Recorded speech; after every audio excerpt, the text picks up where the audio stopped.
Bien, jóvenes, buenos días nuevamente. Hoy 19 de abril de 2021, en el tema en la clase de física vamos a aperturar el tema de energía que pertenece a la unidad número 6.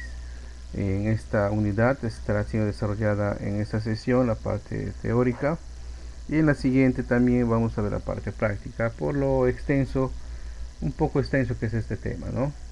Recordemos de que ya hasta el momento hemos estado viendo la semana pasada el tema de dinámica, antes de eso el tema de estática y antes de eso también el de cinemática.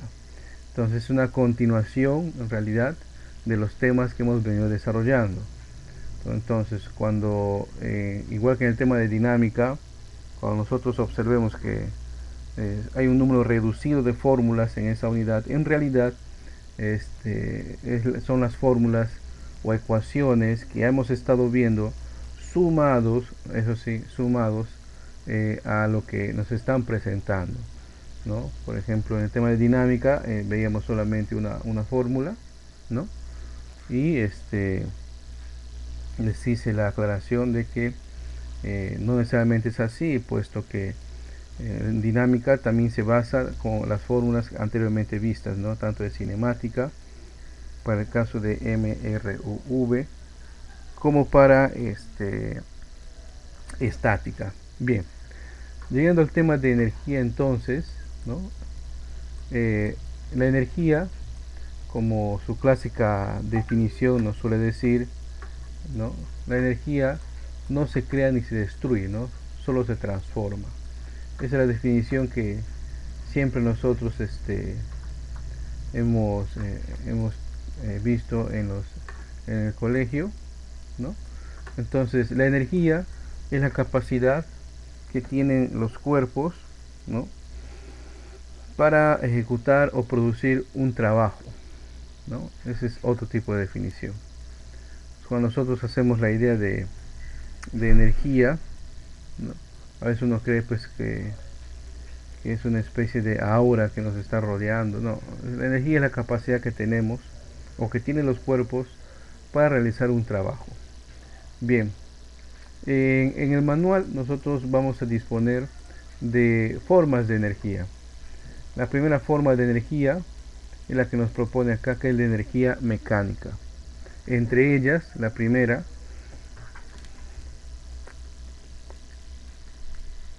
aquí hay que hacer la aclaración, la energía, la energía cinética. La energía cinética es el tipo de energía que tiene un cuerpo o que produce un cuerpo cuando éste está en movimiento. ¿Okay? Es el tipo de energía que experimenta un cuerpo cuando esté en movimiento. ¿Y cuál es la fórmula de la energía cinética? Pues es un medio de la masa del cuerpo por la velocidad al cuadrado. ¿Correcto? Por la velocidad al cuadrado. Entonces, igual que la fuerza, tiene una unidad de medida en el sistema internacional que es en newtons. La energía se va a medir principalmente en dos magnitudes. La primera es respecto al trabajo que realiza en joules se escribe, ¿no? Y es la que obtenemos acá. O sea, al multiplicar masa, ¿sí?, por velocidad al cuadrado obtenemos joules. Acá está el desglose de esta fórmula, ¿no? La energía cinética se mide en joules, como pueden ver acá. La masa, ya sabemos, se representa por kilogramo y la velocidad en metro por segundo al cuadrado. Si nosotros observaríamos algunos de esos datos, ¿no?, que no viene ni en metros por segundo ni en kilogramos, pues habría que hacer una conversión. ¿Ya? Habría que hay un compañero, vamos a responderle. A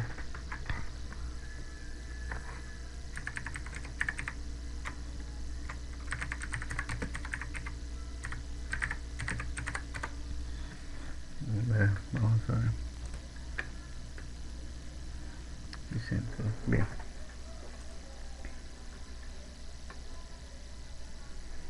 Entonces, vamos a ver un caso. Acá nos propone un caso, miren.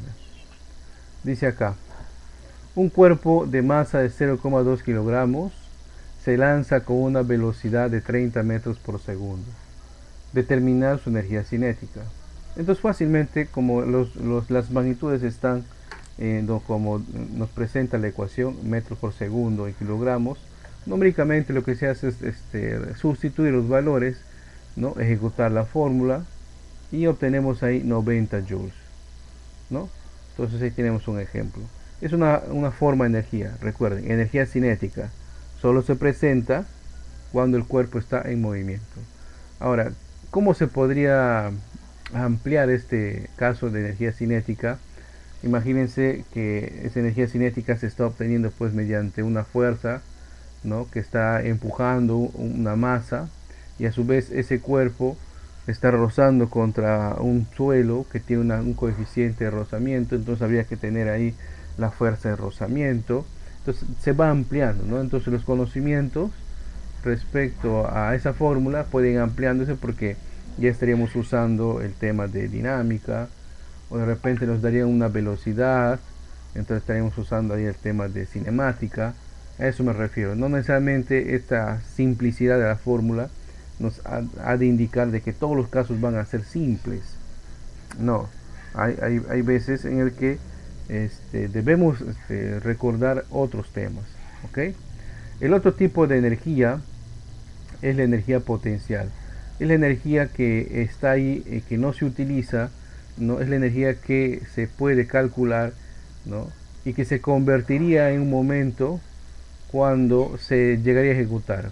O sea, la energía potencial lo experimentan generalmente los cuerpos que están a determinada altura y utilizan la aceleración de la gravedad para poder ejecutar esa energía. ¿Ok? Entonces, la energía potencial, ¿no? Vamos a ver que experimentan dos tipos de energía potencial. Los resortes, ¿no? Que hemos visto nosotros en el tema de dinámica o de fuerzas, ¿no?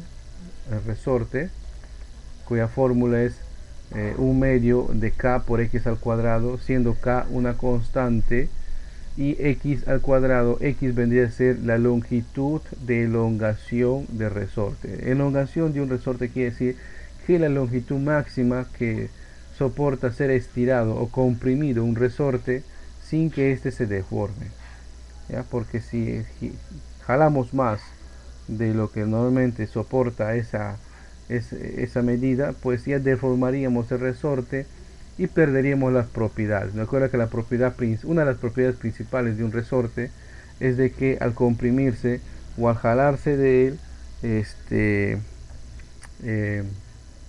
vuelve a su mismo lugar, ¿no? Tiende a volver a su mismo lugar. Y el otro tipo de energía es lo que más clásicamente más se utiliza, ¿no? Es la que les decía, que utiliza la aceleración de la gravedad, ¿no? Cuya fórmula la tenemos acá, que es igual a la masa por la gravedad por la altura. ¿Ok? La gravedad, o sea, la aceleración de la gravedad, es normalmente lo que se utiliza para poder determinar si cuánto de energía podría consumir o producir, perdón, una central hidroeléctrica, ¿no? En una central hidroeléctrica se aprovechan las depresiones naturales, una catarata, por ejemplo, ¿no? Se represa un río de tal manera que se hace caer mediante unos tubos cierto volumen de agua. Esta agua a su vez hace girar unas turbinas y estas a su vez producen energía eléctrica, utilizando el principio de la energía, ¿verdad? De que no se crea ni se destruye, solo se transforma. Entonces aprovecharíamos esa energía potencial que se gana a cierta altura, ¿no? Y se la convertiría en energía eléctrica. Acá en el Perú pues tenemos pocas centrales hidroeléctricas, en Mantaro por ejemplo, en el río Mantaro, y hace muchos años se viene escuchando pues de un proyecto por acá por Iquitos, ¿no? De represar un río para construir una hidroeléctrica. Habría que hacer un análisis siempre, porque ustedes saben de que se termina afectando a la naturaleza, ¿no? Y muchas veces pues a veces no compensa, ¿no? Todo ese gasto. Muy bien, vamos a ver un caso que también acá nos propone, miren. Allá la energía potencial de una roca de 40 kilogramos ubicada a 20 metros del suelo, ¿no? Y nuevamente, si el valor de la aceleración no nos muestran, siempre se estaría tomando 9,8 metros por segundo al cuadrado. ¿Ok? Entonces acá aprovecho para una aclaración. Si ustedes se dan cuenta, en esta ecuación estamos multiplicando kilogramo por metro por segundo al cuadrado por metro. ¿Ok? Pero en el tema de dinámica, nosotros hemos visto de que kilogramo por metro por segundo al cuadrado es igual a newtons, ¿correcto? Entonces, newton por metro equivale a joules. Se escribe joule, se representa por la letra J. ¿Ok? Se representa por la letra J. Entonces, una aclaración ahí, ¿no? Newtons por metro obtenemos joules. ¿Ok? Cuando se está ejecutando la energía. Muy bien. Pero no son los únicos tipos de energía que tenemos. Estos son los tipos de energía mecánica. Algo que aclarar en este contenido, en este manual, ¿ya? Es lo siguiente. La energía mecánica, es igual a la energía cinética, caramba, ¿ya? Más la energía potencial. Esa es la ecuación que faltaría ahí completar, ¿ya? Cuando un cuerpo está a determinada altura, pues no se está ejecutando ningún tipo de energía, ¿verdad? Entonces ahí estaríamos ganando energía potencial, ¿no? Ahí estaríamos ganando energía potencial. Y energía cinética sería cero porque no se está moviendo. Una vez que empieza a caer esa piedra al suelo, ¿no? Se está ejecutando la energía potencial, o sea, estamos ganando energía cinética y la energía potencial va a tender a cero. ¿Por qué? Porque a medida que va cayendo, la altura se va reduciendo, ¿no? O sea, se va consumiendo esa energía potencial, ¿no? La energía potencial no es la que se está ejecutando en ese momento, sino es la que potencialmente puede tener. ¿Okay? La energía cinética ya es un tipo de ejecución de esa energía. Esa es la fórmula o ecuación que faltaba. Bien, regresando, como les decía, no son los únicos tipos de energía, la cinética y la potencial, como ustedes podrán entender. Existen otros tipos de energía, ¿no? Como por ejemplo, aquí nos están proponiendo la energía solar, ¿no? La energía solar. La energía solar es la energía que produce el Sol en su núcleo y que llega a nosotros 8 minutos después, ¿no? Mediante una radiación de luz, ¿no? Recuerden que la luz también tiene un espectro, ¿no? Y por ejemplo nosotros vemos solamente un espectro visible de ella para nuestra vista. Existen otros espectros de la luz, ¿verdad? Como por ejemplo los infrarrojos, lo que utilizan nuestros controles remotos, ¿no? Si ustedes alguna vez han visto su control remoto, en el extremo superior de ese control remoto hay una especie de foquito LED, pero no se prende ni se apaga porque nuestra vista no puede visualizarlo. Es un tipo de luz infrarrojo, ¿no? Hay visores infrarrojos, por ejemplo, que nos ayudan a visualizar ese tipo de luz. La energía solar se aprovecha acá en la Tierra almacenándola en utilizando pues paneles de energía solar, ¿no? Que captan la energía del sol y la almacenan en una batería para luego ser utilizada. La tecnología de la energía solar todavía es una tecnología incipiente porque es poco eficiente realmente, ¿no? Puede ser que no es muy utilizada o no es muy masificada su uso, ¿correcto? Por ejemplo, con un panel solar todavía no podemos, ¿no? No podemos almacenar suficiente energía como para mantener las 24 horas del día refrigerando pues nuestros alimentos, ¿no? Todavía no tenemos ese alcance, pero sí cada vez se va generando fotoceldas más sensibles que ayudan a la recepción y almacenamiento de energía. En las zonas rurales, por ejemplo, se utiliza esto, ¿no? y se almacenan las baterías cuando sea necesaria. Si nosotros tendríamos una tecnología de energía de paneles solares, ¿no? Para que se hagan la idea de cuánta energía irradia el sol, si nosotros pudiéramos captar la energía que el sol da a la Tierra en un solo día, ¿no? Tuviéramos suficiente energía como para satisfacer las necesidades de la humanidad ahorita mismo, ¿no? Como las tenemos, por lo menos unos 30 años.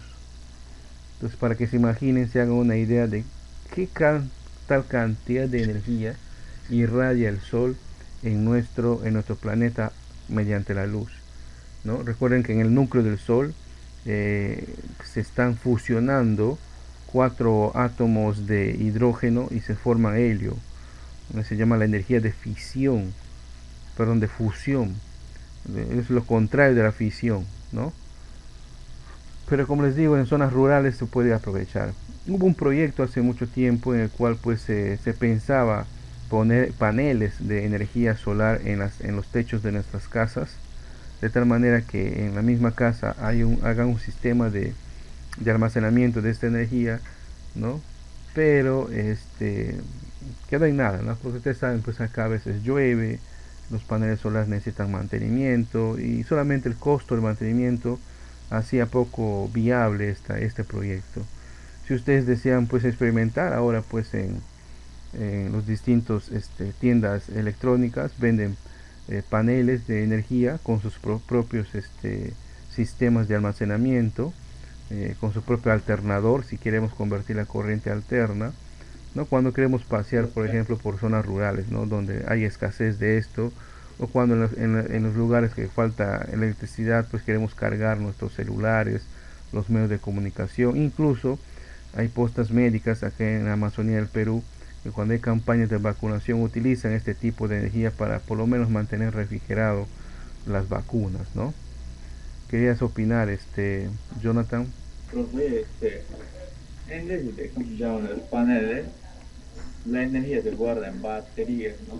Claro, se almacena. Pues, igual, el año pasado me fui a San Lorenzo a trabajar y donde trabajaba, tenía eso, profe.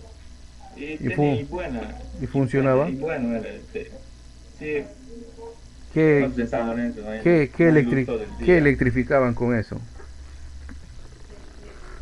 O sea, A la luz. es una ferretería y ahí en San Lorenzo no hay luz todo el día, pues. Y ahí, pues, con eso teníamos luz casi todo el día. Claro. Los ratos que no había luz, prendíamos la refrigeradora, computadoras, todo eso, pero ¿Cuánto tiempo de autonomía les daba? 15 horas creo. O sea, tener un buen almacenaje entonces. Sí, tenían una buena batería. Sí, hay que reconocer que la tecnología de las baterías de litio ha avanzado bastante. ¿A qué me refiero? Por ejemplo, ahorita ya hay autos eléctricos, ¿verdad? Lo malo es de que, igual que en las baterías de los celulares, con el tiempo pierden eficiencia y habría que cambiarlas, ¿no? Entonces, otro punto negativo para que esta tecnología de los paneles solares, pues, puedan masificarse. Es que no solamente es la tecnología del panel solar, ¿no? También viene amarrado a otro tipo de tecnologías como son las de baterías de litio. Ahorita el litio, por ejemplo, no es tan barato, ¿no? Los metales raros han subido de precio. Bolivia va a iniciar la mina de litio más grande del mundo, ¿no? Y la empresa Tesla, por ejemplo, ha reducido un poco sus expectativas porque ellos pensaban de que en esta década ya iban a estar pues masificados los autos eléctricos. En Europa hay un plan para que al 2050 ya no se utilicen automóviles con energía de motor de combustión, sino netamente energía de baterías, o sea, con motores eléctricos, ¿no? La importancia de los motores eléctricos no es que no generen contaminación, se sigue generando, pero es mínima porque todo lo que sea eléctrico tiene una alta eficiencia. Eficiencia quiere decir de que la energía que consume ¿no? Hay poco desperdicio en forma de calor. En cambio, en los motores diésel, por ejemplo, es muy deficiente. Por ejemplo, un motor diésel aprovecha solamente el 60% de la energía que quema y el resto se pierde en el calor. Y la gasolina igual, en los motores a gasolina solamente aprovechan la mitad de la energía que contiene el combustible y la otra mitad se pierde en forma de calor.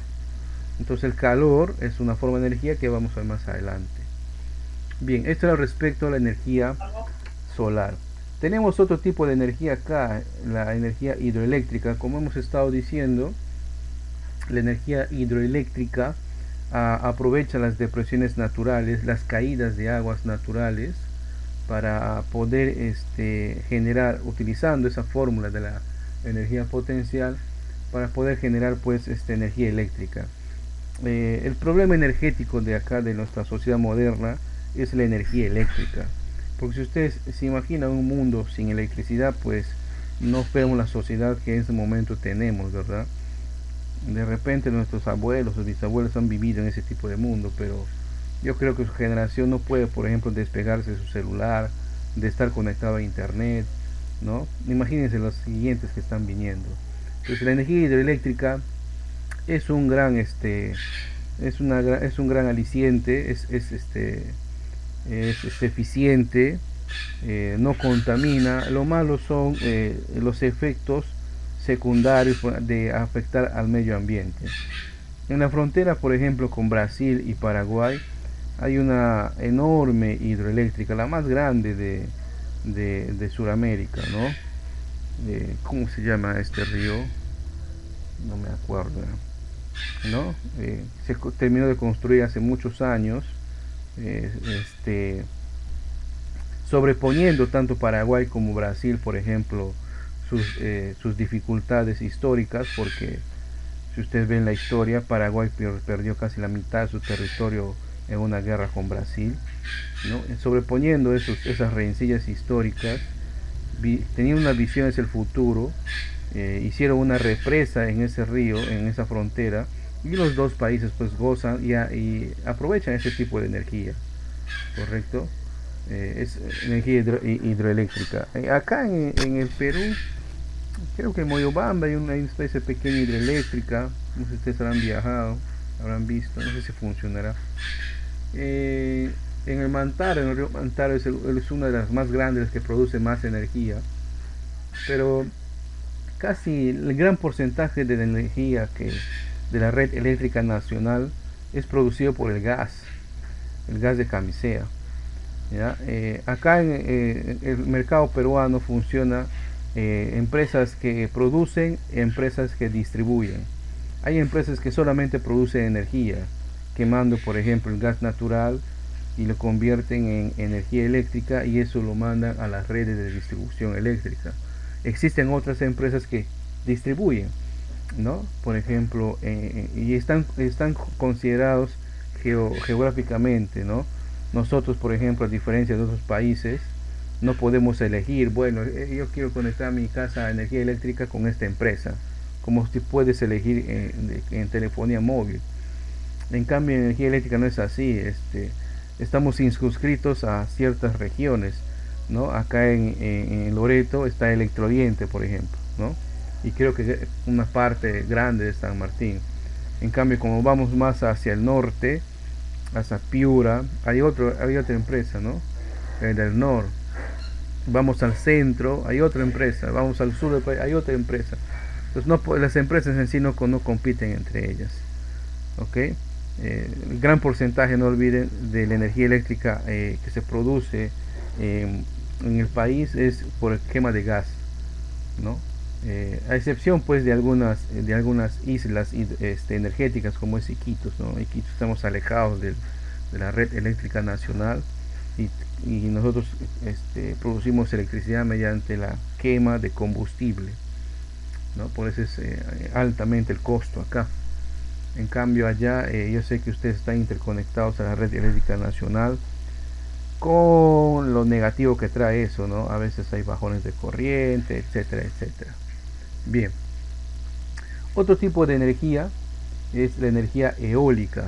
en la que se puede producir mediante el aprovechamiento de las corrientes de aire, ¿no? Aquí en el país no hay proyectos de eso realmente. Ustedes habrán visto en algunos países, sobre todo en el norte y en Europa, ¿no? Eh, unas enormes aspas, ¿no? Tipo ventiladores gigantes, tipo ventiladores gigantes. Pero aquí en Perú también he visto eso, pero no sé si funciona.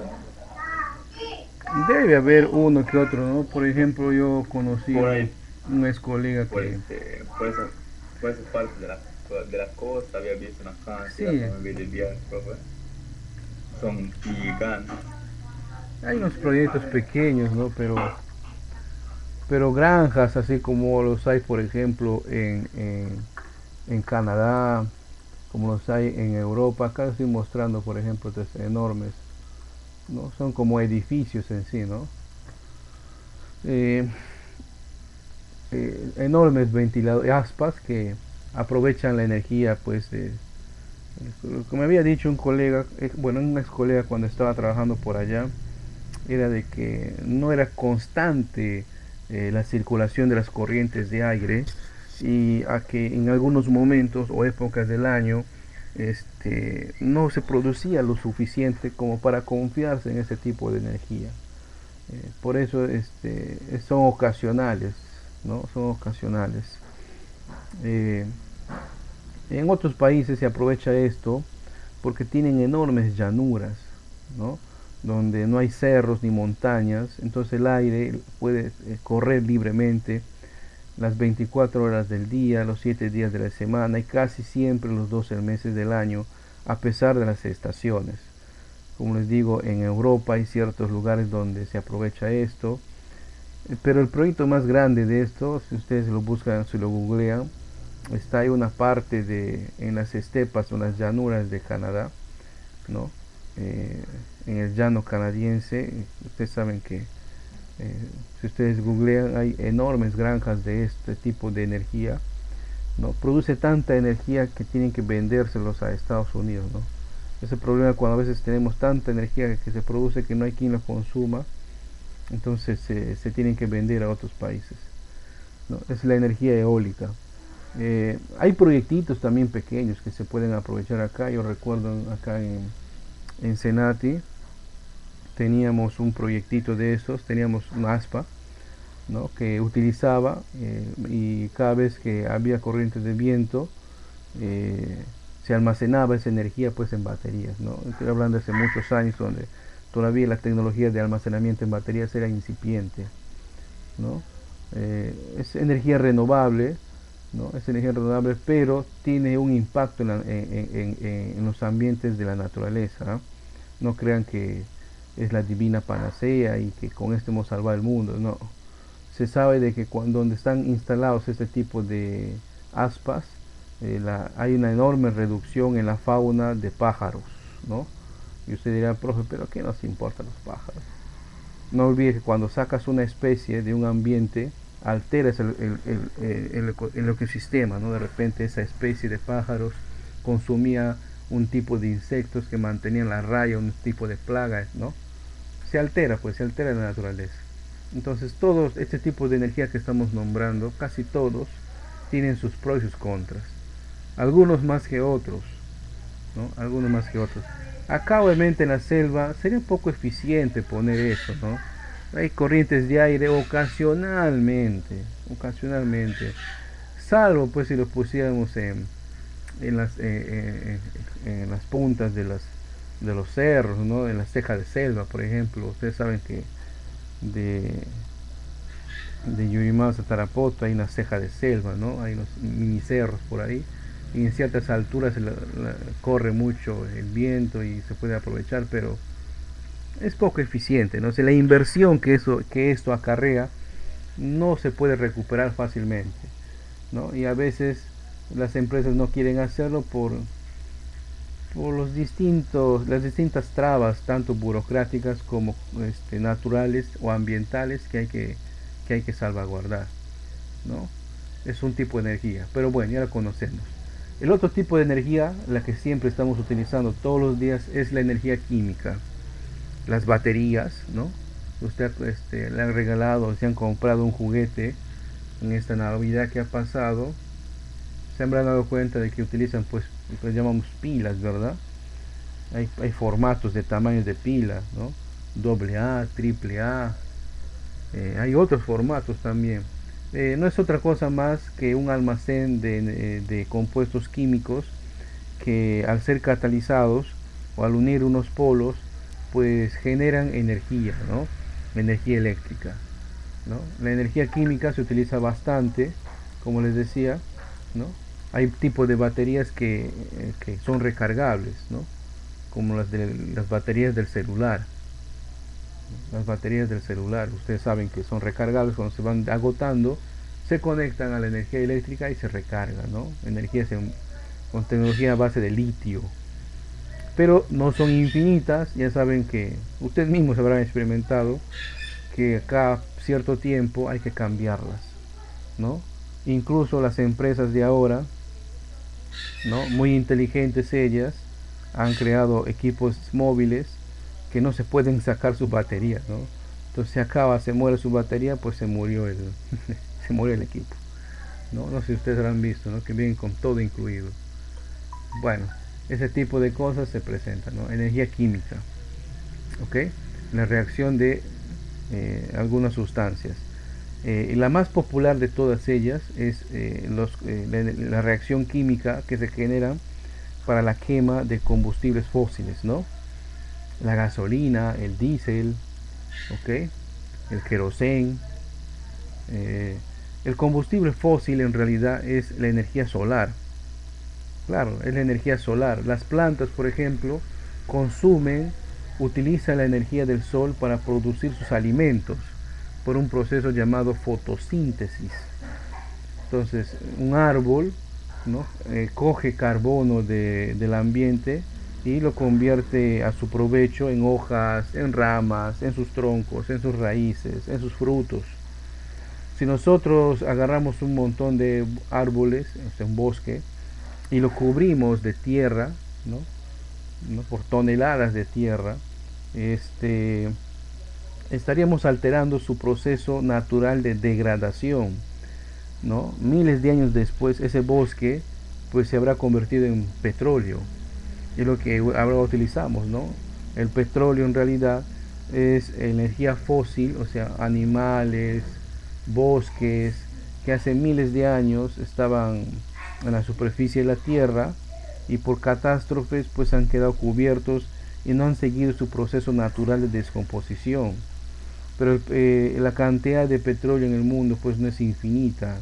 Se estima que dentro de 30 años la producción va a disminuir. No estoy diciendo que se va a acabar, sino la producción va a disminuir. Por eso es que algunos países están buscando otras formas de energía, ¿ya? Otras formas de energía. Y no olviden también que el petróleo es uno de los grandes causas de algunas guerras. No quiero politizar más esto, pero si ustedes ven, algunos países han ido a la guerra por conservar pues su hegemonía energética, ¿no? Por el petróleo. Miren ustedes lo que ha pasado en el Oriente Medio. Bien, la energía geotérmica, este es algo especial. Hay lugares donde por las corrientes de magma internos en la Tierra, o sea, es tierra, roca derretida, o sea, la Tierra, ustedes saben, el núcleo de nuestro planeta es metal líquido, ¿no? Y eso se sabe que eso produce nuestro campo magnético de la Tierra. Ese metal a veces emerge hacia la superficie en corrientes de magma. A veces hay fenómenos como los volcanes, ¿no? Es por donde sale. Y a veces es tan controlado, ¿no? Acá en el Perú, utilizando ese tipo de energía, hay baños termales. No sé si ustedes alguna vez han ido a los baños termales que quedan acá en la región de San Martín, ¿no? O en Cajamarca. ¿Qué utilizan ellos? Pues esas corrientes de magma, ¿no? Hay lugares en el planeta, por ejemplo en Islandia, en Groenlandia, donde estas corrientes chocan con corrientes de aguas internas y pasa lo mismo que pasaría en tu tetera. El agua hierve, ¿no? Eh, el agua hierve, el agua está, y ese vapor de agua emerge a la superficie. Entonces, ¿qué hacen ellos? Simplemente ponen unos tubos por donde sale ese vapor de agua. Ese vapor de agua es llevado a unas turbinas y hacen girar esas turbinas y se genera corriente eléctrica. Es una de las energías más, más amigables con la naturaleza. Lamentablemente, pues se da en lugares especiales de nuestro planeta, ¿verdad? Nosotros tenemos acá en el Perú, pero no es hasta cierto punto tan aprovechable como en estos lugares que les he dicho, ¿no? Groenlandia, Islandia, ¿no? No es tan aprovechable, pero sí se ve, es otro tipo de energía. Acá debo aclararles o debo adicionar que existe otro tipo de energía a la cual la humanidad está buscando mediante investigación, que es la energía de fusión, ¿no? Que es diferente a la fisión. La energía de fisión es la que se da en las centrales termonucleares, o sea, en las centrales nucleares, como por ejemplo las que hay en Brasil hay una central nuclear, en Estados Unidos y en casi todos los países de Europa. ¿Qué hacen ellos? Utilizan pastillitas, como unas pastillas y una medicina, de un material que se llama uranio enriquecido, dice, ¿no? Que cuando hacer combinados dentro de una central de fisión nuclear, esas pastillas generan calor. Ese calor hace hervir una gran masa de agua y ese vapor de agua es pasado por unas turbinas y genera electricidad. Lo negativo, que los desperdicios de la radiación pues son muy peligrosos, ¿no? Y cuando hay accidentes, que ya los hubo, el más popular de ellos es en Chernobyl, incluso hay unas series y películas de eso. Y el que pasó en el 2012 en Fukushima, en Japón, ¿no? Uno de los países que pensábamos era tecnológicamente muy avanzado y que era muy poco probable que ocurra este tipo de problemas, pero fíjense, ¿no? Entonces tiene sus riesgos. En la energía de fisión lo que se hace es, ya, en energía de fisión lo que se hace es particionar el átomo, ¿no? Cuando se particiona el átomo, esa partición genera calor, ¿ok? El otro tipo de energía a la cual se busca, incluso hubo el año pasado un experimento en China, es la energía de fusión, que es el tipo de energía que sabemos ocurre en el núcleo del Sol, ¿no? La energía de fusión lo que trata de hacer es combinar átomos. Esa energía no genera desperdicios radioactivos y genera pues una energía limpia, ¿no? Entonces buscaría generar en el planeta minisoles, de tal forma de que esos minisoles generen calor, hagan vapor de agua y luego ese vapor de agua genere que las turbinas se muevan y solucionar el problema energético. Se acabarían las industrias petroleras, se acabarían los problemas geopolíticos que esto ocasiona y pues todavía es muy, estamos lejos todavía de eso, ¿no? Estamos en prototipos. Hay otro tipo de energía que trata de utilizar uno de los elementos más abundantes de la Tierra, que es el hidrógeno, ¿no? Ustedes saben de que lo que más abunda aquí en la Tierra es el agua, y el agua es un compuesto de oxígeno e hidrógeno. El hidrógeno, cuando se separa del agua, es un gas inerte que al ser quemado también no producen desperdicios como el CO2 al ser quemar por ejemplo petróleo o carbón, ¿no? Pero todavía, como les dice, es otro tipo de tecnologías que no puede avanzar. Sospechoso que no avance, ¿verdad? Ya llevamos años, décadas con esto y no avanzamos. ¿A quién no le convendría de que este tipo de tecnologías avance? Les dejo esa pregunta a su criterio.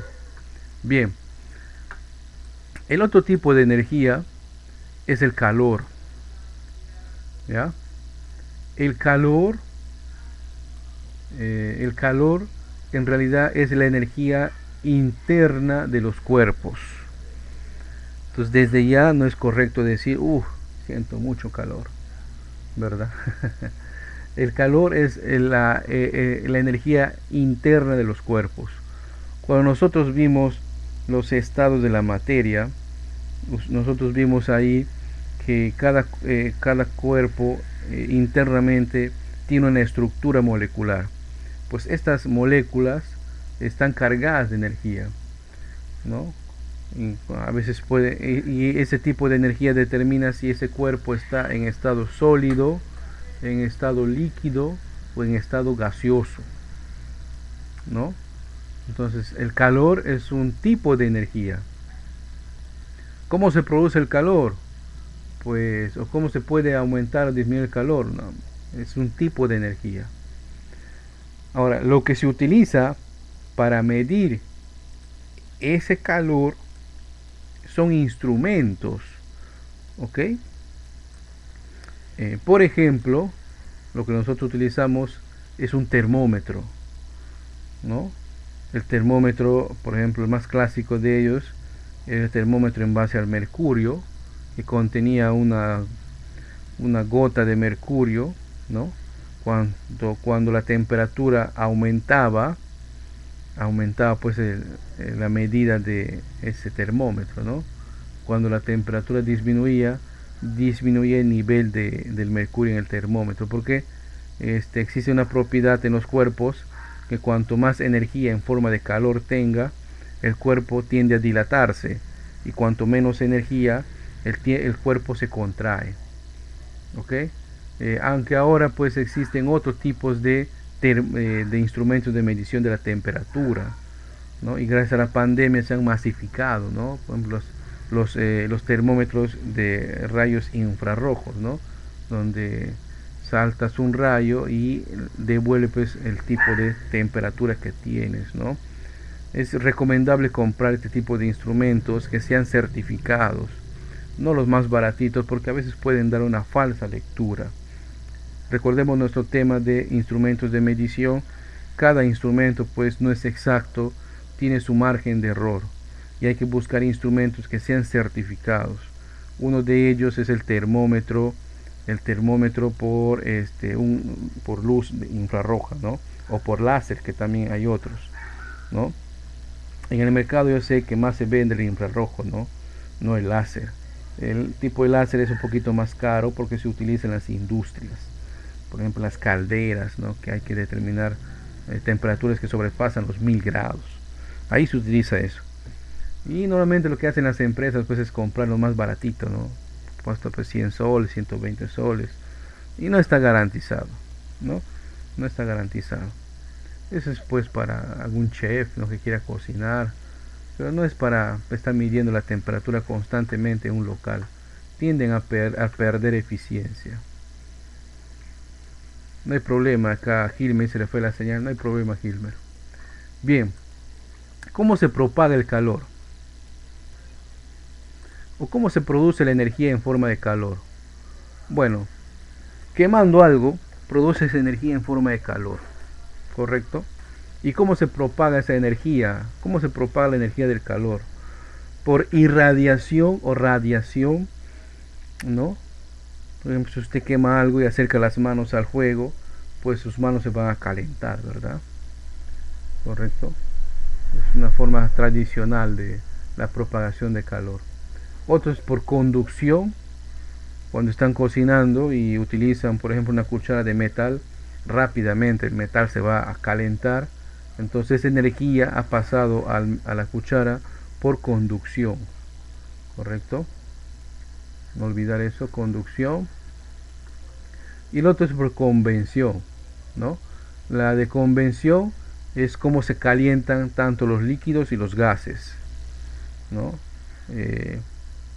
Normalmente cuando uno pues se pone a hervir agua, está calentando el líquido, y la forma de propagación de ese fuego que está en la cocina, en la estufa, en la hornilla, ¿no? Pasa al metal, el metal se calienta, el metal pasa la energía por conducción al líquido y el líquido entre ellos, entre sus moléculas, comienzan a compartir ese calor por convención. No solamente se dan en líquidos, también se dan en los gases.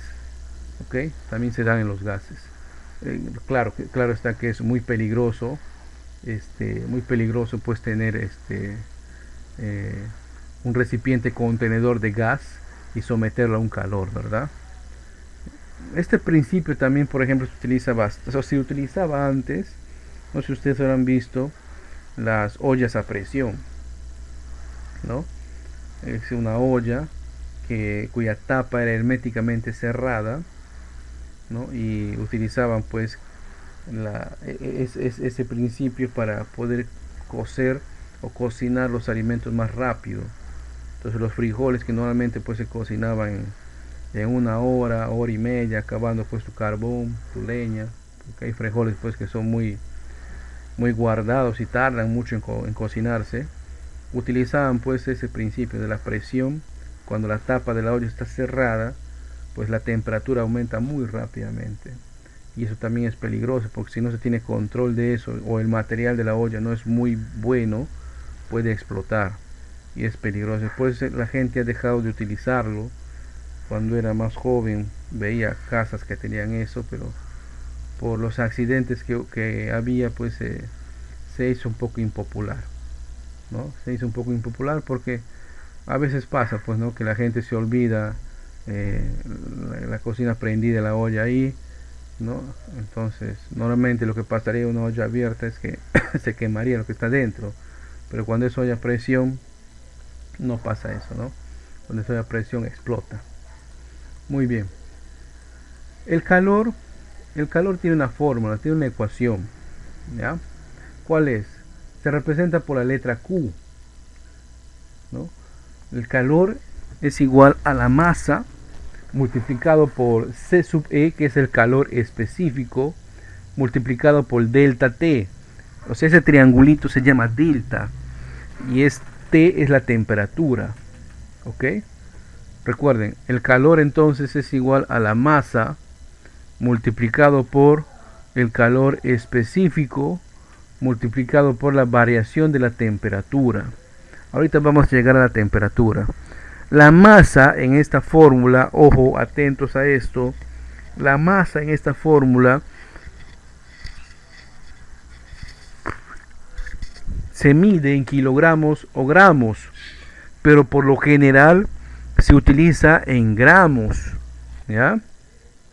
El calor específico es una medida que tienen los cuerpos. El calor específico indica qué tan fácil o difícil es que ese material se caliente o se enfríe o varíe su temperatura. Por ejemplo, los metales tienen un valor de calor específico muy bajo. ¿Qué significa eso? En la práctica, de que un metal es muy fácil calentarlo y es muy fácil disipar su calor, ¿no? Por ejemplo, las calaminas de nuestra casa, al golpe del sol, se calientan muy rápidamente. Pero también, ni bien se oculta el sol, rápidamente se enfrían. En cambio, existen otros materiales que su calor específico es muy alto. Por ejemplo, el ladrillo, el cemento, tiene un calor específico muy alto. ¿Qué significa eso? Que tarda bastante, al ser sometido a un tipo de calor, tardan bastante en calentarse. Así como tardan bastante en calentarse, también van a tardar bastante en enfriarse. Eso explica por qué, si tienes la suerte de vivir en un lugar donde el sol choca pues en una pared, ¿no? En la tarde, por ejemplo, esa pared tempranito no está caliente, pero a eso del golpe de las 3 de la tarde esa pared está caliente, ¿no? Ya se calentó. Los rayos del sol le han calentado. Y en las noches, obviamente, esa pared va a seguir irradiando calor, ¿no? Va a seguir irradiando calor, va a tardar en enfriarse, ¿no? Es el mismo fenómeno que pasa en nuestros techos. Normalmente acá en nuestros techos, en nuestras casas, están hechas de una estructura de madera, y sobre la madera ponemos pues normalmente calaminas. Ya no creo que pongamos hoja de irapar porque ya no hay. Entonces, en un día soleado se calienta rápidamente la calamina y la madera tarda en calentarse. Y cuando un cuerpo se calienta pasa un fenómeno de la dilatación. Cuando un cuerpo se calienta se dilata, o sea, se expande. Y cuando se enfría se contrae. Entonces, ya en las noches, cuando atardece, como el metal de la calamina es metal, es una aleación, fácilmente se enfría. En cambio, la madera tarda en enfriarse. Entonces ocurren unos sonidos raros. ¿Por qué ocurren sonidos raros? Porque como hay una diferencia de dilatación, la madera va a enfriarse más lentamente. Y como en el día se han expandido, a veces pues ruge nuestro techo, ¿no? ¡Trac! Unos sonidos, ¿no? Que a cualquier neófito pues puede, o a cualquier persona puede asustar, ¿no? Como que hay algo ahí, espíritus chocarreros, ¿no? En realidad no, se explica pues por la dilatación térmica. La dilatación térmica también ocurre en las pistas, en las calles, en las veredas. Si ustedes han visto una calle hecha de cemento, ojo, no de asfalto, de cemento, los hacen normalmente en forma de cuadrados, ¿no? Y entre cuadrado y cuadrado ponen una capa de brea. La brea es un derivado del petróleo. ¿Por qué hacen eso? Porque cuando golpea el sol, ese volumen de cemento va a expandirse. Entonces, si se expande, va a comprimir esa junta, esa brea, ¿no? Va a consumir eso. Ok, muy bien.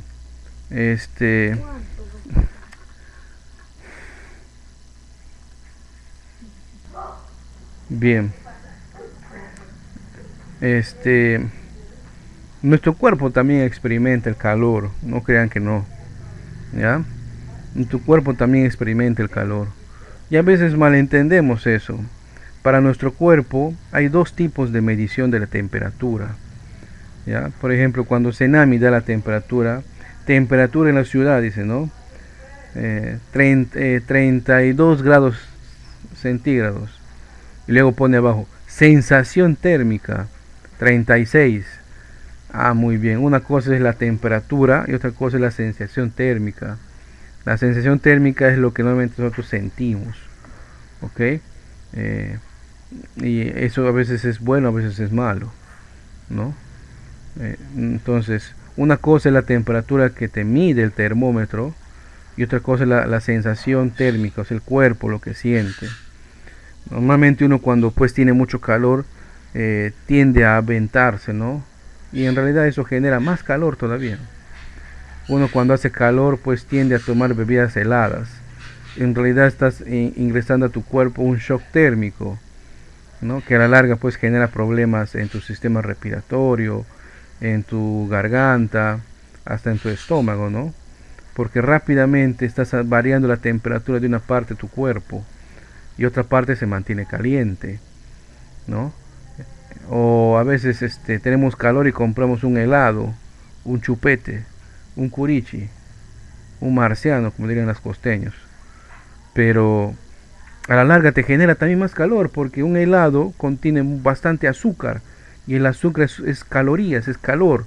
Y eso al ser quemado en nuestro cuerpo también te da más calor, ¿verdad? Entonces lo ideal simplemente es tomar agua, ¿no? Lo ideal es simplemente tomar agua. ¿Qué no debes hacer cuando tu cuerpo tiene mucho o experimenta una sensación térmica muy elevada? Someterte a choques o a líquidos o a aire de muy baja temperatura. Se llaman choques térmicos. Eso es malo para el cuerpo humano. Salvo pues que tu cuerpo esté acostumbrado a eso, ¿no?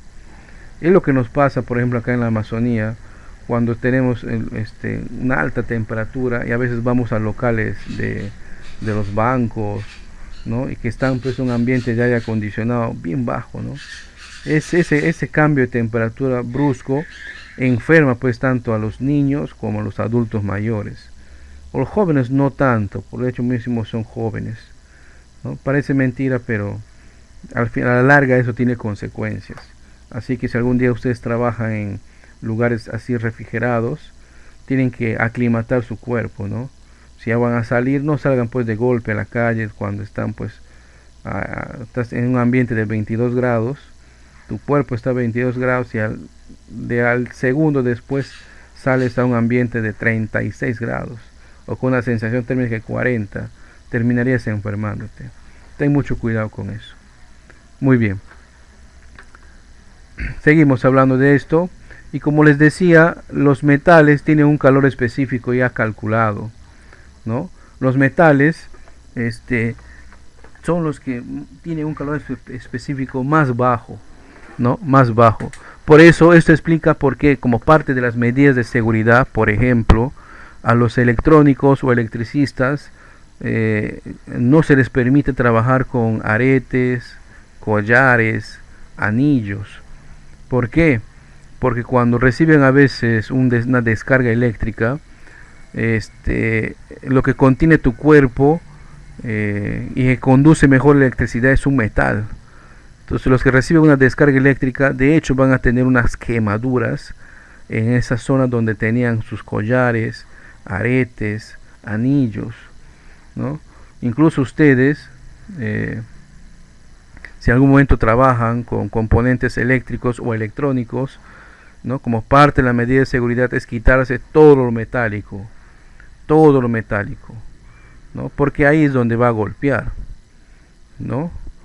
Imagínense el problema que tienen ahora las personas que en un momento han sufrido accidentes, ¿no? Y como parte de su terapia o de su curación o de su proceso de sanación, pues le han puesto lo que llaman platinas, ¿verdad?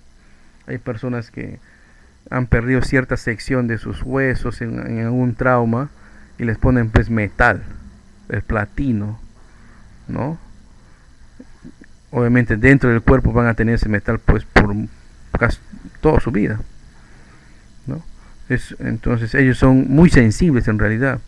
Aquellas personas que tienen ese platina en los huesos, que normalmente son personas adultas, son muy sensibles. Ellos sienten, por ejemplo, cuando va a llover.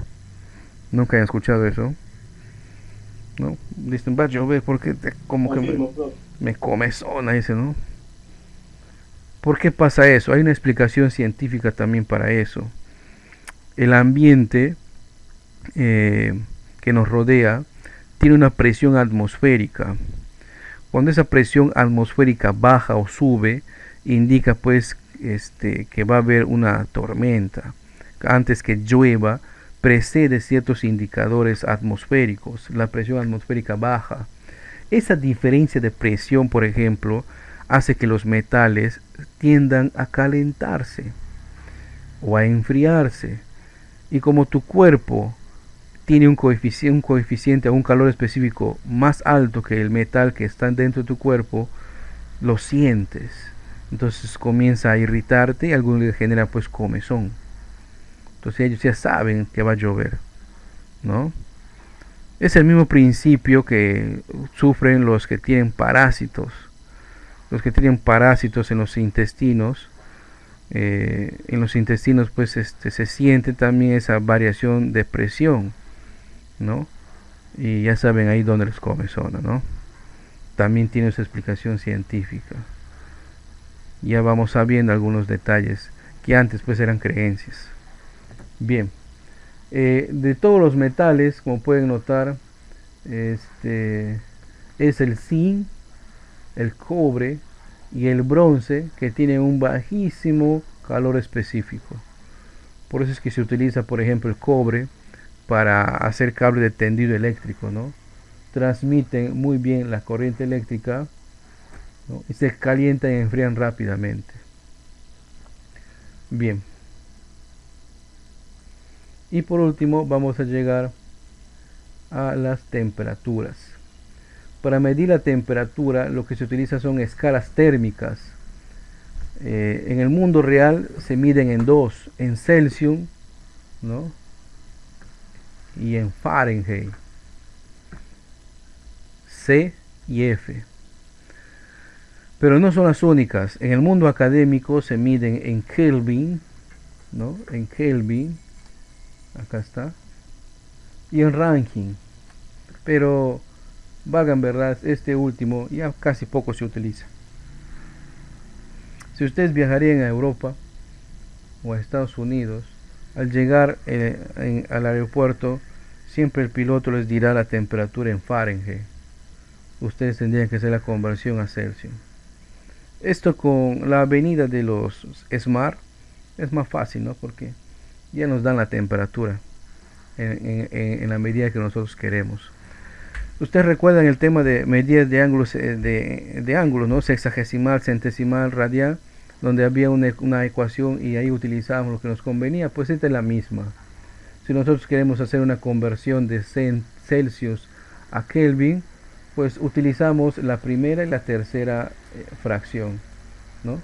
Si nosotros queremos hacer la medida de Fahrenheit a Celsius, utilizamos la primera y la segunda fracción. Entonces todo va a depender a lo que nosotros queramos hacer la conversión. ¿Sí? Esta es la fórmula. Muy bien. Y termino comentándoles lo que ya les había adelantado, de que todos los cuerpos experimentan lo que se conoce como la dilatación. ¿Correcto? La dilatación. La dilatación es un fenómeno por el que los cuerpos se expanden o se contraen. Por eso es que los edificios, cuando son muy grandes, dejan siempre un espacio para la dilatación volumétrica, ¿no? Para que cuando haya mucho calor, ese cuerpo se expanda y no choque con otro cuerpo más, ¿no? Por ejemplo, los albañiles neófitos, cuando hacen una sala, una vereda, un corredor, y no tienen en cuenta la dilatación térmica, pues al final termina el piso partiéndose, ¿no? ¿Qué ha pasado ahí? No tuvieron en cuenta la dilatación térmica. Entonces, ¿qué hacen nuevamente los albañiles para la dilatación térmica, para que el piso no se parta? Ponen pues un enmallado de acero, ¿no? Lo que los albañiles llaman su temperatura.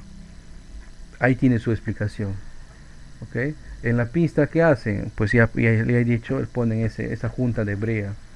Profe, cuando es asfalto, el asfalto no necesita eso, porque el asfalto mismo tiende a expandirse y a contraerse con facilidad, ¿no? Tiende a expandirse o a contraerse. La única sustancia en el planeta Tierra que no cumple a cabalidad este principio de la dilatación es el agua, ¿ya? Todos los cuerpos y sustancias en la Tierra tienden a expandirse cuando se calientan y a contraerse cuando se enfrían. El agua funciona hasta los 4 grados así. ¿Sí? Cuando el agua se calienta, se expande. Y cuando el agua se enfría, se contrae hasta los 4 grados. Cuando baja de los 4 grados, ocurre algo muy extraño con el agua. En lugar de seguir contrayéndose, comienza a expandirse. Eso explica por qué cuando usted deja, por ejemplo, una botella de gaseosa, de vidrio o de cerveza en la nevera y se olvida, al final termina partiéndose esa botella, ¿verdad? Porque el agua, al congelarse, empieza a expandirse. Es muy raro en realidad el agua. Si usted lee, hay un documental de la BBC, le invito a googlear o buscar en YouTube, donde explica por qué el agua es un material sumamente extraño y raro en el universo. Incluso en la química poco tiende a encajar, ¿no? Les invito a ver ese documental. Muy bien.